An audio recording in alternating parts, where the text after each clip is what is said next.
पाहू शकता किती मोठं दूध आहे आपल्याकडे मदत करतोय आपण आहे ना. आज यो मशीन बोलवलेलं ड्रम आणि या ड्रमने आपल्याला वावरात आहे ना आता औषध मारायचं आहे.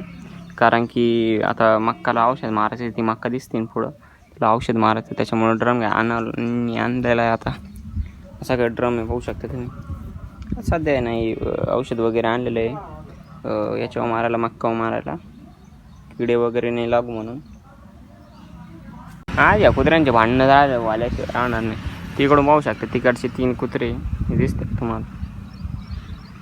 3 कुत्रे हे 3 कुत्रे आणि कुत्रे आपल्या कुत्र्यांना आमच्या कुत्र्यांना नुसते भांडणं करता करता जाते. आणि माग असा थोडा दुख राहिला आजकाल. कारण की मी ना आता थोडं जे बाहेरचं वगैरे होतं ते खाल्लेलं आहे आणि सध्या मा इथं बॉटलला पण लागलेलं आहे बघू शकता तुम्ही. स्केअरी थिंग. ओ ब्रो यश भाईचा विषय काय चालू आहे? काऊ यश भाई काय चालू आहे तुमचा विषय सांगा बरं आम्हाला. आम्ही ना बैलगाडी आणली पण मग तिला कलर नव्हता मग तिला कलर द्यावा लागतोय.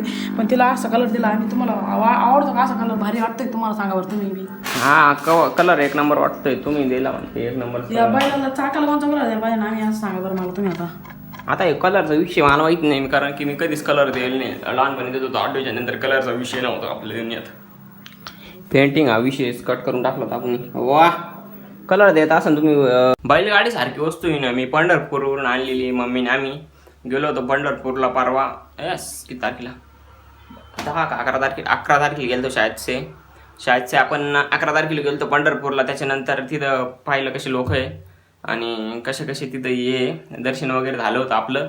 आणि त्याच्यानंतर आहे ना एक बैलगाडी घेतली यासाठी कारण की गणपती बाप्पा समोर ठेवायसाठी डेकोरेशनसाठी घेतली वाटत त्यांनी. आणि आता तो सध्या आहे ना त्या गाडीला कलर वगैरे देतोय.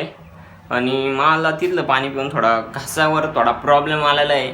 आणि येता आहे ना आपल्याला आहे ना म्हणजे 2 बस बदलावं लागल्या नगर. त्याच्यानंतर मग आपण एक दुसऱ्या बसने आलेलो आहे. पाणी प्यायला कोणाला आवडतं मला नक्की सांग. मला असं वाटतं ना थोडा घसा बिसा आहे ना. मी त्या नदीत डायरेक्ट ना बिना काही करताय ना हे केलं होतं. त्या नदीत डायरेक्ट उडी मारली होती. त्याच्यामुळे ना मला थोडा ना तोंडात बिंडात पाणी गेलं होतं आणि सर्दी बिर्दी त्याच्यामुळे झाली होती.